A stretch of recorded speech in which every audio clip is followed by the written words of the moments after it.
And welcome, rugby fans, of course, to the familiar clubhouse vibe that you know with your team here from the Rugby Rant podcast show.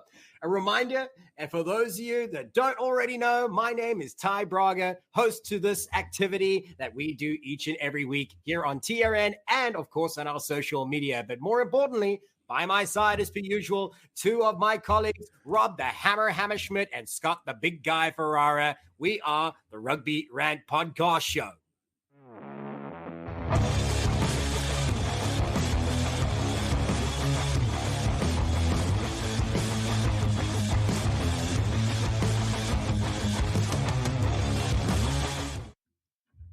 So, boys, as it is tradition in our new format for 2022, it has become a very popular segment with our fans, is what we like to be able to call Around the Pitch. So in a quick fire round, we're going to share what we think is newsworthy from across the nations when it comes to everything rugby related. And on this occasion, I think we're going to swing the ball left. To my top left, we have Scott Ferrara, who's going to start us off. Well, man, we're cooking today as we record this morning. It was known that Utah Warriors have released Sean Pittman as their head coach. So I'm going to read this statement that they put up on their social media. We are committed to being standard setters in the MLR. Unfortunately, the outcomes on the field aren't reflective of the talent we believe is currently on this roster. As we progress through 2022 and 2023, we are committed to establishing a strong player base and finding the right people to lead our on-field efforts. In the end, we're thankful for the work Sean has put in to progressing the Utah Warriors and wish him all the best.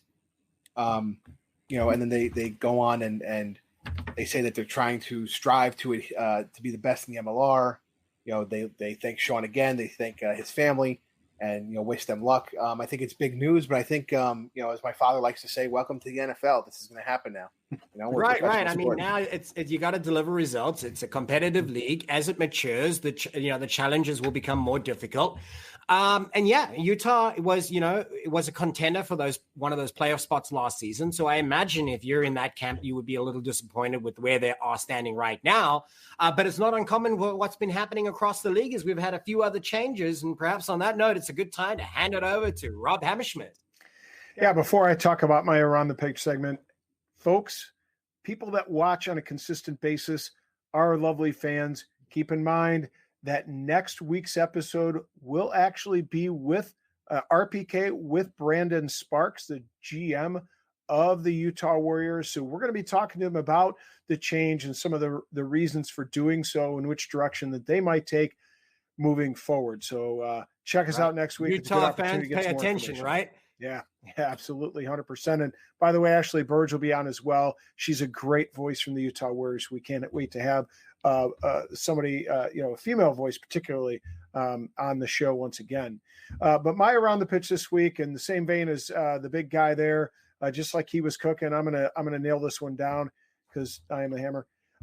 Last week, OGDC coach Andrew Douglas is out as head coach. That was on the 29th of March, just at the end of the month. An interim coach is none other than Nolan Nate. We can't call him Nolan Nate anymore. He's Nate OG because he will be the interim coach for OGDC. And he's going to shepherd the team through the remainder of the 2022 season. So it'll be interesting to see what they do in the, after the season's over, if they keep Nate and find an opportunity for him, or if they go in a different direction. Right. Nate Osborne, for those who aren't familiar, is, or at least was, what now is, because he's returning to MLR, the longest serving MLR coach, as far as I know, right? A great talent to be able to have returning, a wonderful rugby mind, and of course a fan favorite here on the show because we've all had the opportunity to meet him, and he's one of those guys that you're just happy to be able to sit and talk rugby about at any occasion because he certainly is a wealth of knowledge. So I want to be able to take the opportunity to dive into my next one, and that's going to be taking us to the USA Eagles match, which is going to be a part of the next step in the qualifying process for Rugby World Cup 2023. Now, of course, you could argue that the USA Eagles might have and should have and would have had a better path if they had had better results up until now. Let's set that all aside and focus on what's next. Chile. That is their competitor. That's who their challenger is. And they're going to meet on July 16th in Infinity Park. If you haven't yet had the opportunity, go and grab some tickets. They're very reasonably priced. It is going to be a sellout crowd. I will be there as well on the microphone as the announcer. There's a whole nother great reason to be there. Selling myself there a little bit, but it really is going to be a do or die opportunity for the US. And why I say that is that you're going to be two legs. The first is on July 9th against Chile in Chile. That venue is still yet to be decided. But of course, they want to make sure that they play well away to set themselves up for a really, really great finish in that second leg, which is July 16th at Infinity Park at 1 p.m. It's going to be a wonderful matchup and a great atmosphere there, as it usually is at Rugby Town, USA. But I did want to add a couple of additional points for those who aren't familiar with what happens there.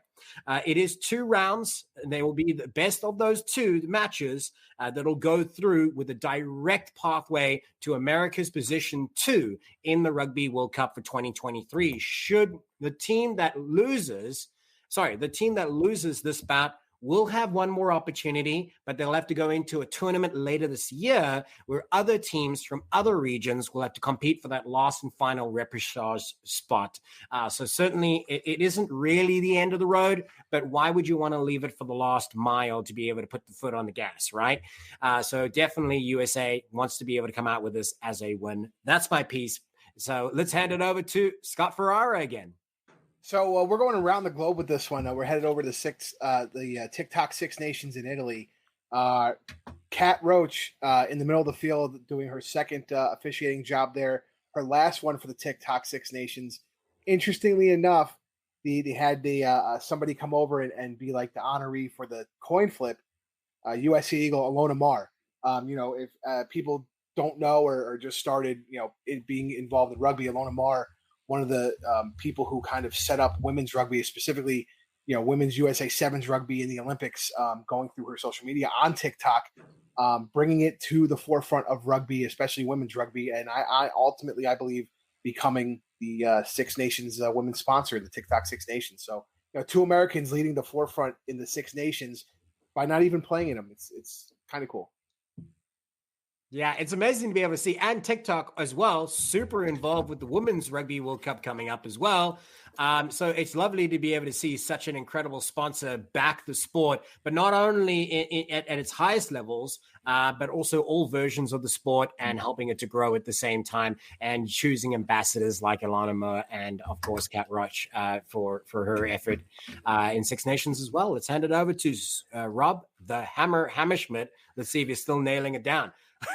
100%. And so we need better writers on the show, by the way.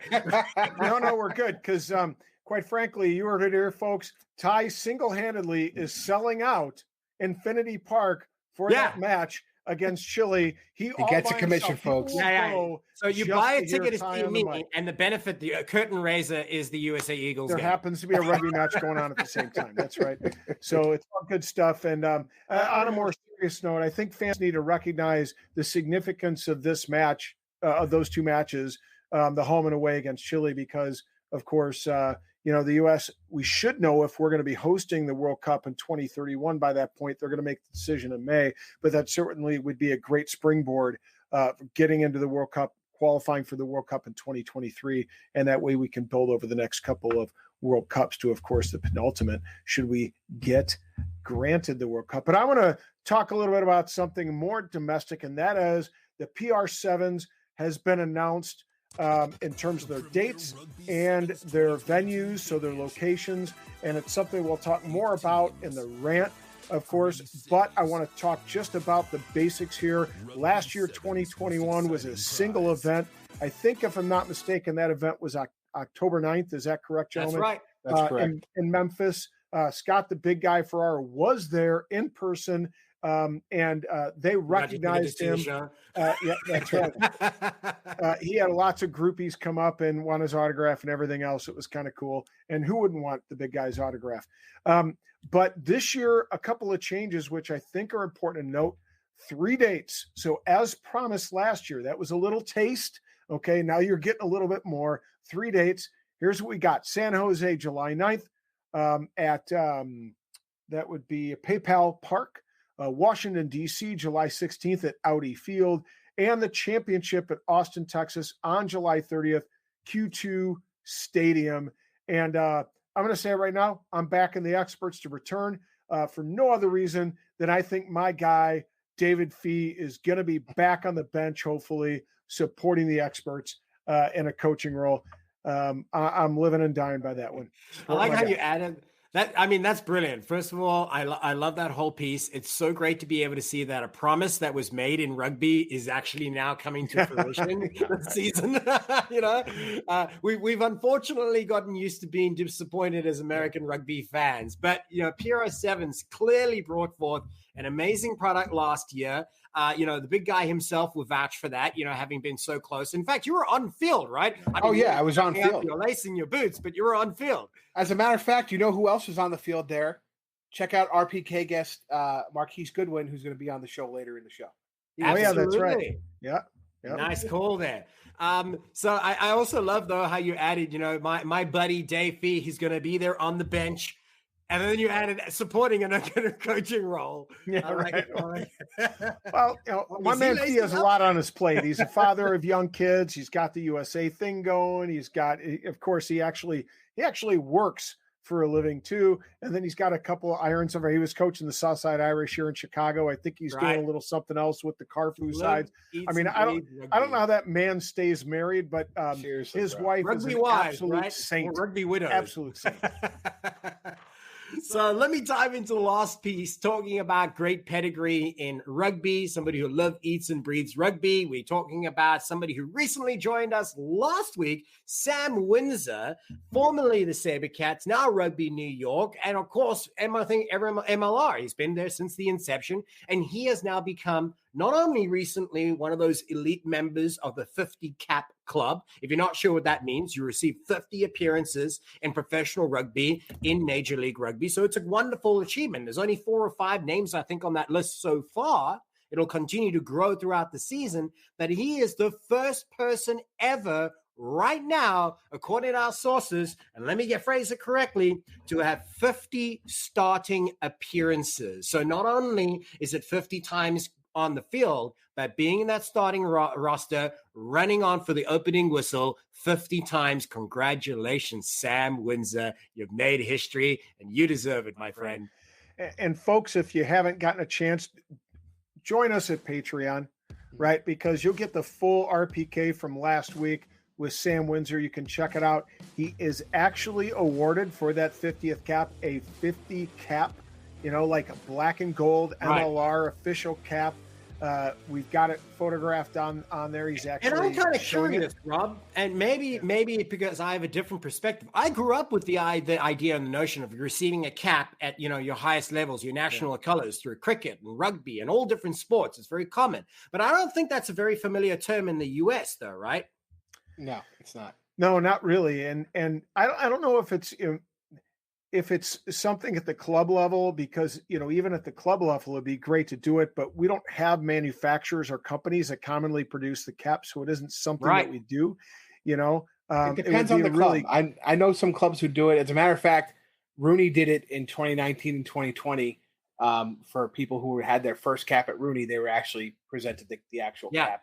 So for those that aren't familiar, it's one of the great traditions in sport, but in particular, we're talking about rugby, and they literally are donned with a cap, like a hat. Now, it's one of completely different design to here, but it is a great representation of that milestone of representing your team in a certain amount of appearances or at a certain level of the game. So whenever somebody says that a team, an experienced team going into the Rugby World Cup should have more than 500 caps, you now know what they're talking about. It's collectively their team should have more than 500 international appearances, and that's how they measure experience. And that's the key, is that once you reach that milestone of having 50 appearances at MLR, and then an even higher level, having 50 starts like Sam Windsor has, you're in a club of your own, my friend. Yeah, what's interesting, Scott and I found this out last week, is that the first 50 players to reach that milestone are getting that cap. So it's kind of an exclusive club, which is cool. But I did notice, again, as I talked about last week, Joey Baki, who's a Illinois product, he actually got his first cap with Utah 2 or 3 weeks ago. and he was awarded a cap. So it seems to me that some teams are doing this. Wonderful. Which is a really cool I thing. hope it's embraced across the league, and then so it filters down to all other levels of the game, because for me, it's one of the great traditions of rugby that I hope will be embraced, and one of those few transplants from the rest of the world that might actually take root here in the US and Canada. So, boys, that's it for the Around the Pitch. And I want to be able to remind everybody that what we do here is not done without the help of some great sponsors, one of which, American Rugby Outfitters, has decided to be able to create an entirely new line for the Rugby Rant merch. So we want to give you a quick reminder that you got to go and check it out. It's not open yet. They're busy printing it, I believe. Robbie's got his ear to the ground. I think he's pretty much got a direct line. He's the one who's been pushing this forward for us. So we say thanks. But we want to make sure that you keep your eye open. We're going to keep you updated when that merchandise store goes ahead. But in the meantime, go and check out rugbygear.com. If it's not the merch from us, there's plenty of great international gear covering club rugby to international rugby and everything in between. So whether it be cleats, socks, boots, you can get it all through rugbygear.com. So make sure you go and check them out today and keep an eye on them even further when you see that rugby merch for the Rugby Rant store opening very shortly. And we'll make sure that we share it with you. The store is open. It's actually under the team section. So you can go to the drop-down menu. It says Rugby Rant Team Store, and you can actually place your orders. They're running some of the products now so that they can be shipped immediately for people who order them. Fantastic. Even better. Look at that. So you see, that's why we're going to have good people on the show. Rob's like, Ty, it is going now. Not it's coming. It's there now. It should be coming to your home. And that's how you do it. You go get a place your order. Thank you very much, Rob. And without further ado, let's take a quick break, and we'll be back in a few short moments, continuing forward with our familiar Rugby Rant debates. With over 37 years of experience, American Rugby Outfitters have been dedicated to providing quality rugby gear to those who like to get dirty. The ARO team prides itself in delivering the highest quality rugby gear that will withstand the punishment rugby dishes out. Brands such as Adidas, Barbarian, Gilbert, Canterbury, and ProTech will deliver when the game gets tough. Whether you need team uniforms, boots, bags, field equipment, or swag for the Postmaster Social, ARO is your source for quality rugby gear. They can set up your club or business with a team store like they did for us to ensure every member looks as good as the pros. If the international game is your vibe, ARO will carry you across the line with officially licensed gear from the Eagles, Springboks, All Blacks, England, Ireland, and Wales, amongst others. Visit rugbygear.com and check out all that the folks from American Rugby Outfitters have to offer. Use the code RANT15 to get a 15% discount site-wide. As an added bonus, when the items in your cart are $100 or more, you get free shipping to anywhere in the continental United States. Don't forget to check out our line of Rugby Rant gear available exclusively at rugbygear.com. Don't forget to use RANT15 to get 15% off your order site-wide. American Rugby Outfitters, dedicated to the toughest demands in the world's toughest game. And welcome back, rugby fans. Of course, it's time for the rugby debates, but on this occasion, we're going to do it slightly different. Why? Because we can. And more importantly, how is this going to work? Well, we've got three of us now, and I'm going to take a little bit more of an involved seat as a debate here, because we're not going to be able to give each of us an opportunity to rant like we usually would, where we just fire like a machine gun all the important points we want to get out before we go to open format. Now, instead, we're going to give us just an opportunity to be able to talk about some of these finer points as we tackle them each one by one. But more importantly, what are we going to talk about? Well, we kind of alluded to this a little bit in our Around the Pitch segment, thanks to Rob Hammerschmidt, who brought this up. PR7s. It is important to be able to recognize that PR7s first started October 9th with its launch back in 2021. It was already designed to be an experiment to be able to prove the concept that hopefully would set it up for success in 2022. What does that success look like? Well, we've got 3 events. So far, we see it being planned for San Jose, DC, and culminating that series in Austin, Texas. So already a promise that was made has been delivered, at least in part. They have these great dates that are set aside. However, those dates happen to conflict with some other major rugby events. More importantly, the biggest thing on the calendar this year for any USA Rugby fan, qualifying for the Rugby World Cup. And that happens on July 9th and July 16th, where we will take the opportunity, as I mentioned before, to compete against Chile for that second spot, America's second spot, which will give us our next direct pathway to a Rugby World Cup in 2023, hosted by France next year. Gentlemen, a lot of people have been saying online, why the heck would they pick a date like this when they know rugby fans are tuning into the biggest event, or what many may consider as the biggest, most important thing, qualifying for the Rugby World Cup? And they didn't only do it once, they did it twice with the away leg and the home leg. So I'm going to hand this over to Rob to start us off. What do you think they were thinking? At first I thought they were crazy. But now I think maybe they were crazy like a fox. And I say that only because, yes, there is a bit of a conflict, but let's face it, the first leg of PR7s, when there is, the second leg of PR7s, when there is a domestic conflict, because USA the Rugby DC will be segment, will be in Colorado or in Glendale, right? I don't know how many people are going to be traveling from the East Coast going out to Glendale to watch that game, right? Somebody like Scott, for example, could easily take a train down to, DC from New York or from Philly or from the major cities that have a really rich rugby culture, and they can easily get to the PR7s on that leg. But I don't see a lot of people going out west. You may see folks from the West Coast go to Glendale to take in that rugby match, right? So in a sense, there's these two great events, but because they're on separate parts of the country, it may actually work out just fine if they play their cards well. And we can talk a little bit about what that means in it. Geographically, actually, the size of America is an advantage in this case, because you're not drawing from the same markets. So I like that. That's a really strong point to bring up. I mean, but I think is as a newer, event, they had the one event last year. And again, I got to be honest, even when I was on the field, all the guys playing were like, had the Eagles do. Because we didn't mention it, but on the same thing happened last year, right? Mm-hmm, yeah. So last year when I was there, USA was playing the second leg against Uruguay down in Uruguay. We lost that one 34-15, which pushed us into this test against Chile. And, it was one of those things where it was weird. I was the only press guy in the press box.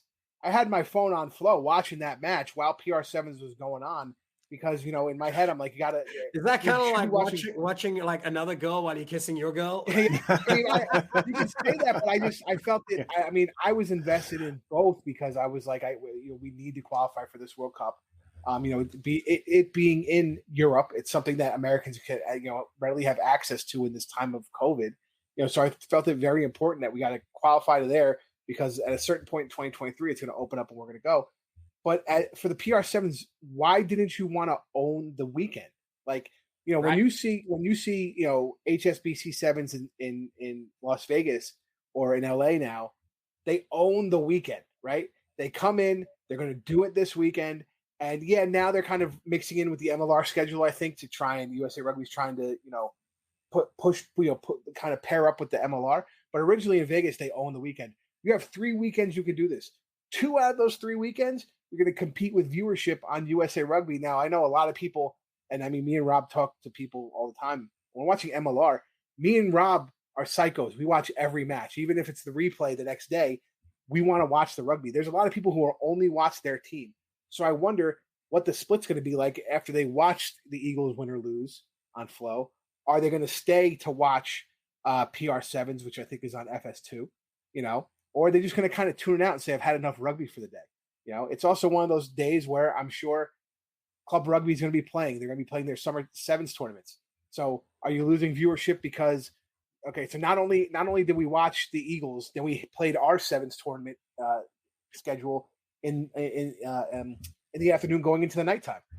But here's the thing, and before I get too far, I have to rewind the tape, and I'm pretty sure Ty suggested that your girlfriend kisses another girl, which is kind of hot.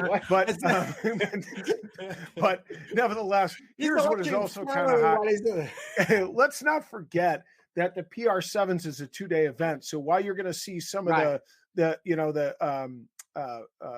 matches within each of the pools happen on Saturday. You're going to see the finals on Sunday. So they're going to be able to take advantage of, that Sunday rugby where you're not going to have conflicts with club sevens, festivals or tournaments. And you're not going to have a conflict, of course, with USA Rugby. Right. And everybody knows the sevens tournament, the last day is the best day, no matter what sevens tournament it is. And people love that festival vibe. They love the atmosphere. And generally, all of that is concentrated on the final day. I think you're incorrect. I thought they were just doing one-day events at these places, Rob. I'm looking at it now. I thought it listed. Last year it was a one-day event, I believe. Yeah, no, it's one-day events. It's July 9th only in San Jose. It's July 16th only in DC. And then it's July 30th only in Austin. Right. And so Austin is day.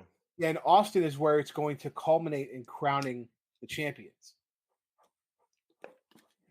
That's a good point, though. So, they got everything focused on one day's activities. So it kind of furthers our original question. Why choose something that's the exact same date as another big major rugby event on the calendar, which they have to be able to assume they were privy to that information because they run in similar circles. And you can only, circling back around to something that Rob said, that maybe geographically it won't affect them. But let's talk about some of the challenges that could affect them. Would attendances be affected? Would viewership be affected? You kind of alluded to a little bit of it a moment ago, Scott, when you spoke about FS2 being kind of one of the key broadcast partners. And then will people tune in after watching one game there and then tune back in to catch the other half? The game for in at least in Infinity Park, I don't know about it when the first leg on July 9th is at 1 p.m. So you could finish watching that game at 3 p.m. and by 4 and 5, where I believe it kind of culminated at the last time, catch the last and final, and the finals. Actually, so for the first leg, you would actually hit the Eagles match would probably end, and you'll roll into the start of the tournament for San Jose, and then probably same thing for DC. It looks like there's 3 p.m. Eastern start times for both of these. But here's the thing, FS2 only showed the last hour of the event. These are 7-hour events. So, is there, are you going to go into, watching USA Eagles, waiting another 7 hours or 6 hours and watching late at night the PR7s when you probably are at your socials or you finished your socials or you did this or you did that? I don't know. I think it might be a stretch. And also, a lot of these venues are 18, 20,000 seat venues. And I mean, when we were at the venue in Memphis last year, we had about 4,500 people in the 20,000 seat venue. Right. And that was the AutoZone Park, which was the minor league baseball stadium. A great setting, but 5,000 people. I bet you they had a great crowd, but it's certainly not filling the stadiums. So let's talk about attendances for a moment, though. Rob, what do you think? And viewership? So I think we have to keep in mind that, remember, the USA match will be on Flow. And while people like us, we're going to be subscribers of Flow regardless, there are a lot of folks that are rugby fans that just won't divvy up the $120 a year to pay for Flow, or even $20 for the month to watch the two games. Which is sad in its own way. Right. Which exactly. And so they may be more likely to tune into, FS2 to watch the PR7s, because if they have cable, it's accessible. Right. But I got to wonder if perhaps a deal couldn't be brokered here that's mutually beneficial. In other words, let's just say PR7s got together with USA Rugby and said, look, we'll broadcast the Eagles match, if it's going on at the same time, or if it's before or slightly after, we'll broadcast the match on the Jumbotron during the PR7s match, so that and have a break in the action again before or after, or somehow a break in the action, so folks can actually have an opportunity to watch the Sevens, have an opportunity to watch the Eagles, and kind of broker some sort of deal. Right, make it an all-around rugby experience. Make it an all-around rugby experience. I definitely see the value as a fan if you're there and you're kind of torn between, what you want to be able to view, and you're forced to be able to make a choice, but you love the rugby experience because you're closer to that, so you go to the Sevens. But you still want to know about the USA game. I imagine, though, as the promoters of that event, you want all all the focus, all the attention to be only on your stuff, though. So I wonder if they might view that differently as a distraction and not an attraction. And it can be if it is the case that it distracts from. Can you imagine if you're actually playing some of it live and then you need a cut to be able to go back to the on-field action and it's a tight game, how people might feel? Do they just suddenly turn away to their phones and stop watching the action there because their mind is somewhere else?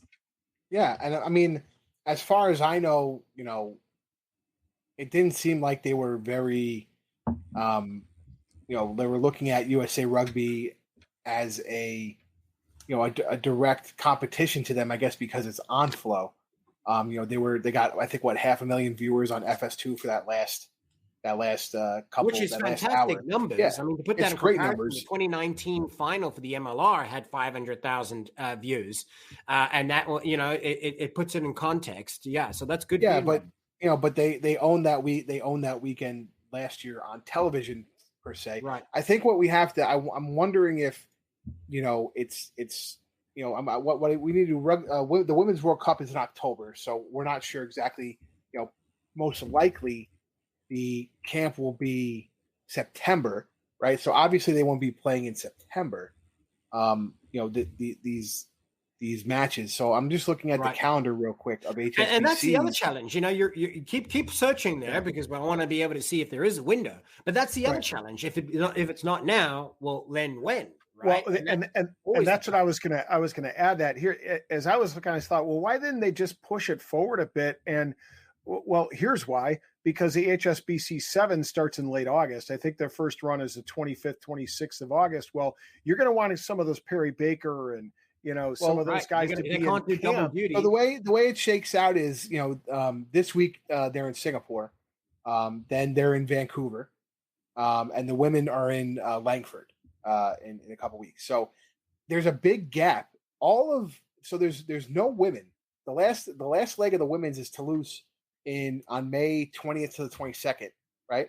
And then the men continue, but they're in London on May 28th, 29th. So we know July there's nothing. June and July there's nothing. But June you're talking about MLR playoffs, so you don't want to keep right. And then the international window for July. Exactly. Right. But the last event is the LA Sevens in late August. So my point 27th and 28th. Yeah. So my point is, if you pushed it to early August and did it, or started, you start in July, late July, and then push it to the last week in July and the first 2 weeks in August.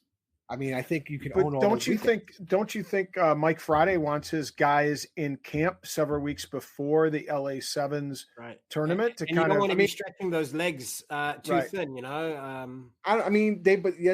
but they've been playing now for an entire, season. So I'm not. It seems as though people are just kind of going where they're going to go. Like, I mean, especially now when you look at the roster, there's been so many changes and who's getting arrested, who's injured, and who's doing this and who's doing that. I just wonder, was this the sweet spot, or could have you found a more of a sweet spot? Right. And you bring us some really good questions there. Is there a better window? And if this doesn't work out for them this time, they may have to be able to table that conversation for now, but revisit it later. But let's talk about it, that it is set as from the 9th, to the 16th, and then finishing in Austin a week later. How can they make this the best possible event with the challenges in mind that we've spoken about? What's your opinion, guys? Well, I think it comes down to rosters. And last year there was kind of a letdown in the rosters and things like that. And it was due to injury, due to this, due to that, due to people committing, then they didn't commit. And then who was being pulled to that 15 squad. The problem you get to is the women's 15 squad. You see more crossover from women's 7s to women's 15s on our national team. So if they decide they wanted to have the camp earlier, so maybe they told everybody, hey, we're having the camp in August. We're not having it in September. Or it's in mid-August and we need you here, or we're doing a 2-month camp. Yeah. You know what I mean? So then that changes the whole thing. We don't know that for a fact, but it just seems to me like they picked it for a reason. I think it has to do with the women's side. Yeah, you could be right, and then there must be some rhyme or reason to these dates. What do you think, though, Rob? I'd love to know. I mean, we should try to get Tokes on here and again and talk a little bit about that selection component. what it speaks to me is a larger question that I've always put out there as a point of concern, is that there's too many entities vying for the calendar that don't have mutually beneficial interests. And so in rugby, in USA Rugby, and they're trying to parse out a small piece of the rugby viewing public pie, right? And it seems to me that if USA Rugby took a little bit more leadership role, and granted, that would be a big leap for a lot of organizations like the MLR, like PR7s, to be able to be willing to do that, because they haven't engendered enough trust to be able to take that leadership role up to this point, of course, coming out of bankruptcy. But if they could, to bring people to the table and go, okay, let's map out a calendar between college, 15s, between college 7s, between PR7s, between, international window, the MLR.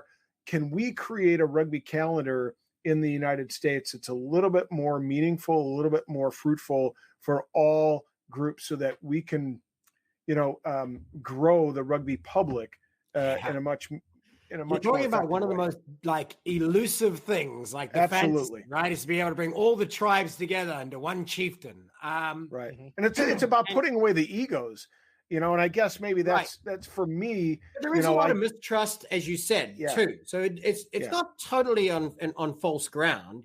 No, it's not. It would be wise to find some sort of commonality, to find some sort of leadership that can take that role. Because yes, they're counterproductive.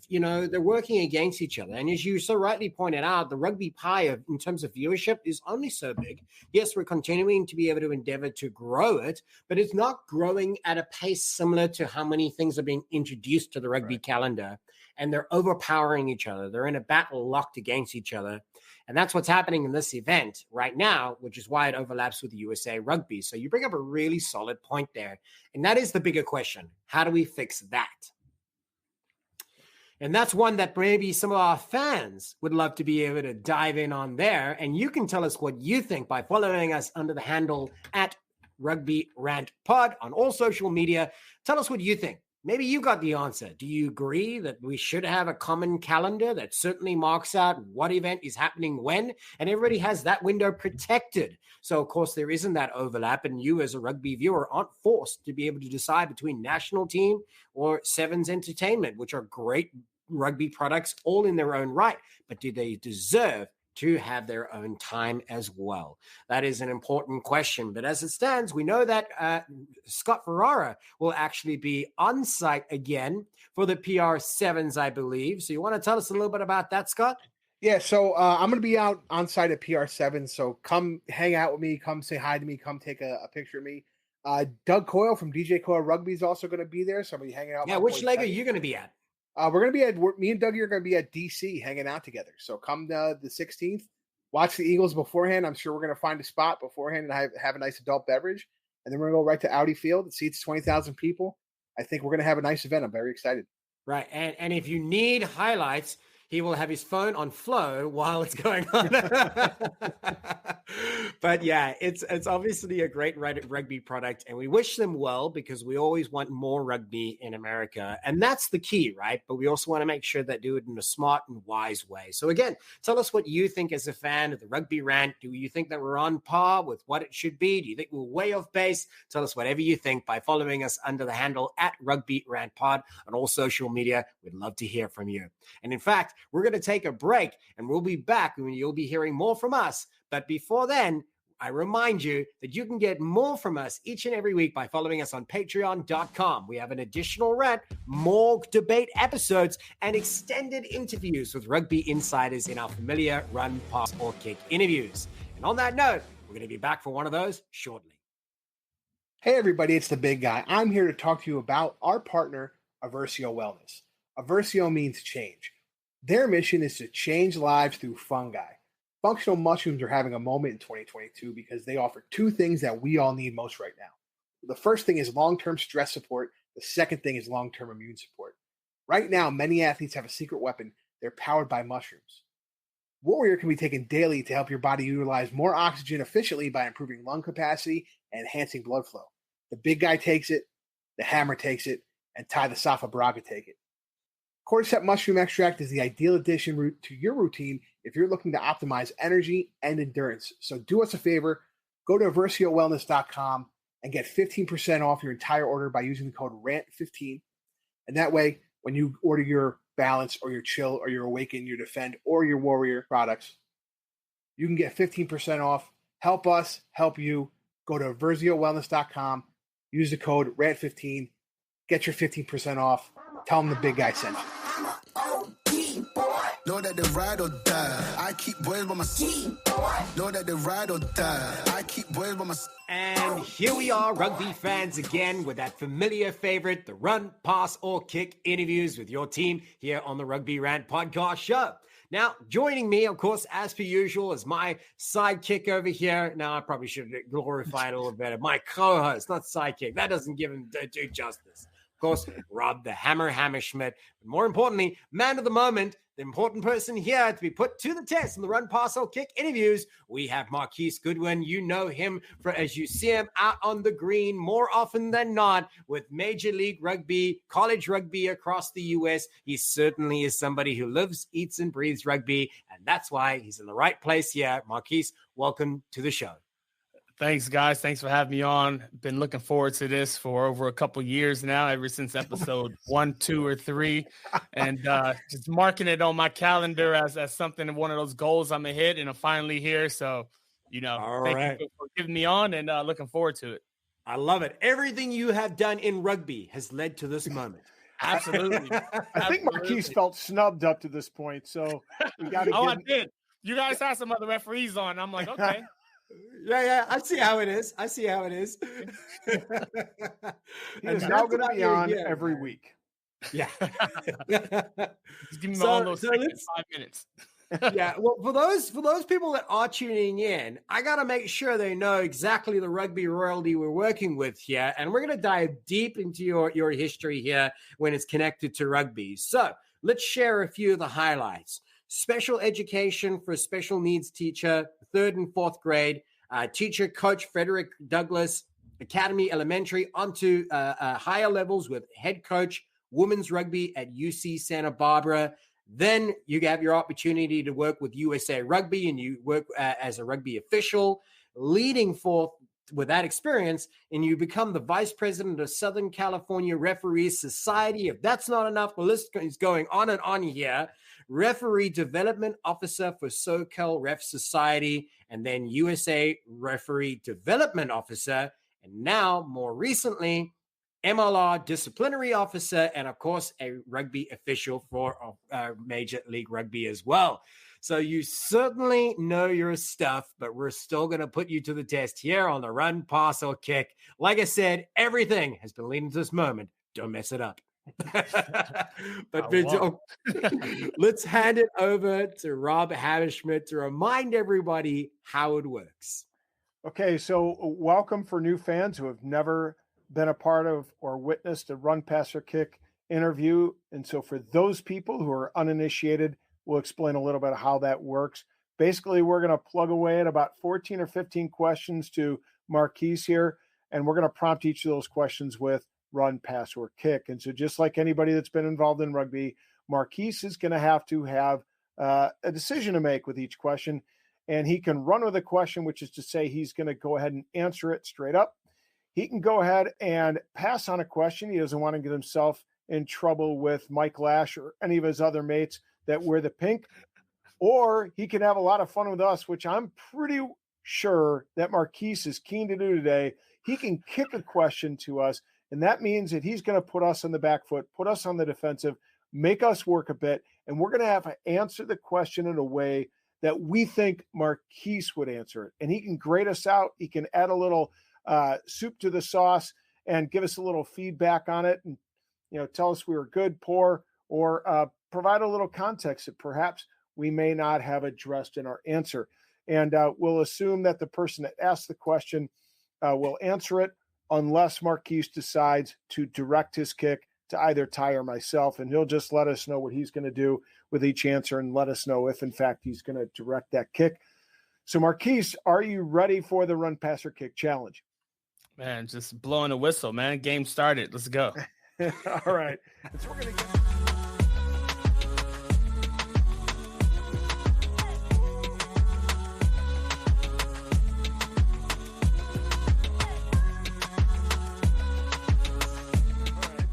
we're going to get this bad boy kicked off here with the first question. I'm going to ask Scott, who's producing our episode, to put a little image up for us, if he could. There it is. And everybody who knows and has watched up to this point and see all our run passer kicks know that I love to do a deep dive into social media. And guys, if you haven't checked out Marquise's Facebook page, you need to, because he has some great photographs, wonderful family photographs, great photographs with him and his fellow officials. But perhaps one of my favorites, just because it could be an ad in one of those travel magazines you find on the airlines, for a beach someplace, in like a Tahitian island or something like that. As Marquise here, run, pass, or kick. Marquise, you're clearly an ocean guy, being from SoCal. There, do you always wear budgie smugglers when you're on the beach?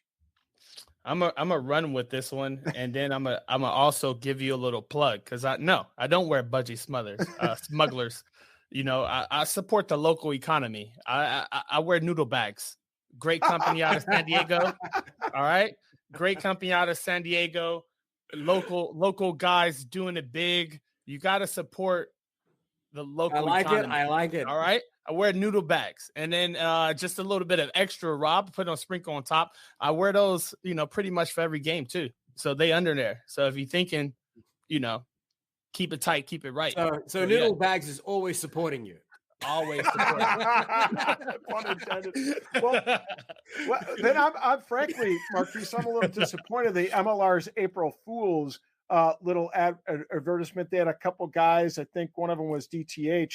He had his budgie smugglers hanging out. They were saying that they were going to auction them off. I'm a little disappointed they didn't put your noodle bags out there for auction for all the ladies out there to bid on. Yeah, referees, they aren't as abundant as players. So it's ours. It'll go pretty high. So yeah, right. Low stock. Probably works in some circles. So let's take the opportunity to dive into the refereeing note for a moment. And I got the opportunity to line up the next question here. And we're going to get into it now, because obviously rugby is such an important part of your life. And for so many different people, they've come to enjoy rugby for different reasons, and their pathway has been very different. So my question to you is, run, pass, or kick, how did you end up being a referee? Oh, it's got to be a run, right?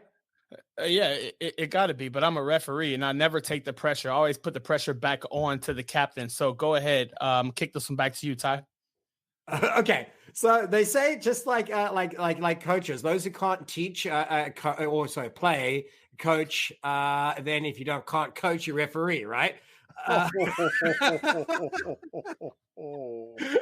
Throwing shade, apparently. He hit you right in the budgies. I'm only teasing. No, genuinely though, for people who really, really have a passion for the sport and want to be able to give back and to build a rugby community, one of the most underserved parts of rugby is officiating. But yet it has such an important impact to grow the sport, because while it's easy to be able to give a rugby ball to a player, you still need to be able to have those to be able to guide them and to be able to mentor. And coaches and referees all have a very similar mentality, is they're there for the greater good of the sport, and they put themselves second, and they put the players in the game first. That's probably what brought you to it, and you're fit the personality, and you're a great ambassador because of it. Man, that's but I'll give it a 3 out of 10. 3 out of 10, a solid 3 out of 10, because it was good. But Ty, what's bad rugby, if the 3 is good? Really, you gotta understand where we're going, right? This is Major League Rugby now, right? So we're super competitive. So my start of refereeing actually came from when I was coaching, and it was a way to scout high school players to see who we can recruit to come and play rugby with us. And so on Friday nights, I'll go out, do some high school games and give a talking and a bit of a scouting to the players and introduce them to our system and get a good sense out of who should be coming up the ranks, which is something that I think most colleges should be doing. They should have a mechanism in place that constantly gets eyes out into the community to see who's there, and then start developing those relationships with those players to get them into the universities. Right. And then coincidentally, I kind of made some money from it. so it was a win-win. I was double dipping, got paid to refereeing. And then the reason why I started to actually referee, because as I will say I was a pretty good player, and in my coaching career, we were doing pretty well as coaches, and had a couple of people say, hey, there's, you may be a national panel referee one day. I was like, I don't know what that means, but it was like, yeah, you can represent the country. And I was like, oh, well, I could tell you this. That sounds good. Yeah. It does, because we just finished up some I think it was NITs back in the day, where we used to have that regional tournament, and it was right after World Cup. So we played against Pacific Coast Grizzlies, and all of those World Cup players came back. I got some hits, and I was like, dude, I'm not making it to that level. So it was another way to hit that goal of representing the country. So definitely refereeing route was a way to go. But Ty, I'm sorry, 4 or 5. You're there. You're there. Can we make a note that this is the first and last time Marquise is joining us? It's cool. Enjoy it. Cool. Soak it up. I am. So, and I love that story of why you came into officiating, because it is a unique angle at why people come in and do something more for the game. You came at it as a means to help your players, to help your program, and to grow and improve the game, and kind of almost fell into it accidentally, if you will. Yeah. But then the competitive side of you took over, and it's wonderful to see. And I love the idea, and I want to just real quick touch upon this. I think Marquise makes a great point. Any of you young rugby players that are going into college, playing rugby in college, especially at some of those major universities that compete, across the nation, get your referee cert and begin to officiate the local club scene, the local high school and the junior high scene, if you can, and kind of get a better inner working knowledge of the game through refereeing and get paid to do it. And then you can also do what Marquise did, which is use as a means to, bring and attract better players into your program. So it's a great lesson for all those young people out there. On that note, I want to send a shout out to the Iowa Youth Rugby Association, who took 11 senior players currently playing in clubs in or around the Des Moines area and gave them certification this past Saturday. 11 new officials for youth rugby in Iowa. So, and that's to your point there, Rob. I was just building on it. That's awesome. So I want to build on that. And maybe you already answered this a little bit, but I'd be interested if you go into this a little bit deeper. Run, pass, or kick. We've talked about you being a college coach. You talked a little bit about how that was a parlay into getting into officiating. But, when you were coaching and officiating, how much did your expertise in officiating help you as a coach for your players? Run, pass, or kick. I'll run with this one. I would say it helped tremendously, because I think in the U.S. what we lack is game knowledge, game understanding. And I was lucky enough to go to a college, and our program was fairly successful. We practiced 4 times a week, and we were top 10 in the country. So those programs who are the Lindenwoods, the Life, those players get a really good game knowledge and understanding. But I used to play water polo in high school. So this is my first field sport was college rugby. And as I got into coaching, what the refereeing did was allow me to explain the intricacies a lot more to the players. So I actually knew what I was saying, and I understood why, and I had my players understood why I was saying it. Right. So whatever plays we were running, whatever things we're doing, kicking, blah, blah, blah, I had a rationale behind it that was fixed in data and everything else. Because I can pull the stats up. I can say, when we kick to the corner, we 98% successful because of this, and that. And the players like, it sounds about right, even though I got the American accent, So it was good. It was good. So I will say 100%. It gets you into seeing a different aspect of rugby as a whole, and it gets your game knowledge and understanding up. So, yeah. Right. It's a much more in-depth understanding of the game, and, that helps that education and the sharing of the education too. That certainly does help with the results. I want to dive into the next question here. and it's kind of building on what we spoke about a moment ago, is getting more referees. Run, pass, or kick. What is the one thing that you would say from your experience, having seen it at different levels of the game already, that we can do as a rugby community to encourage more people to take up the whistle? Oh, to take up the whistle. Okay. Well, I mean, and I mean that in regards to actually refereeing or coaching, really. Oh, yeah. So I strongly, I'm gonna run with this one because this is the run, pass, or kick. I strongly believe that the reason is the relationships. When you have a good relationship with someone, you can kind of convince them and lure them to different aspects of rugby. Right. I can go out and say we have a course, a clinic, but as a referee, you're going to be out there pretty much alone. You're going to rock up by yourself, especially when you're first beginning, and it's going to be a lot of things that you're not going to be able to answer and a lot of pressure put on you. But without that strong relationship with a mentor, it's going to be tough. So everyone recruiting more referees, you have to build a relationship with the individuals more than just, oh, I want you to referee just so because we have these games. It has to be ingrained in why that person is attracted to rugby and then how refereeing can help them accomplish those goals.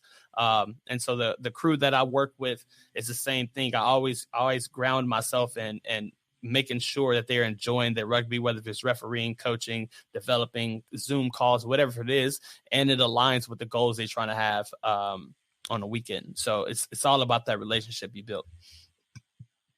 Right. And that's really interesting. I think that's one of the, for people that watch the show, they know that I've officiated wrestling for about 17 years. I've gotten back into coaching recently, but I do know that that's probably one of the things that is most effective in helping to bring people into officiating when you develop those relationships, help people along in their officiating career, is continuing to support them and continuing to develop that relationship so that they're encouraged to continue to improve and get better and move to those next levels, as clearly you have done. And I want to talk a bit about that development component.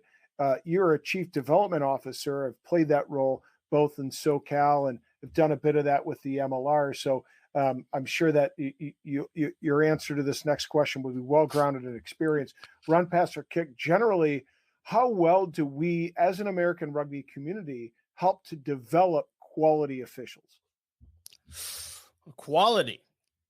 You're a pretty high bar. I mean, I got a 3 out of 10 on my own.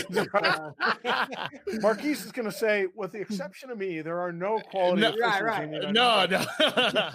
No. What honestly, and I think from a development side, it's very important to kick this one back to our constituents, because if you don't understand how we're developing referees and you have a different perception, that's something for us to take back into account. So, Rob, we kicking this one back to you.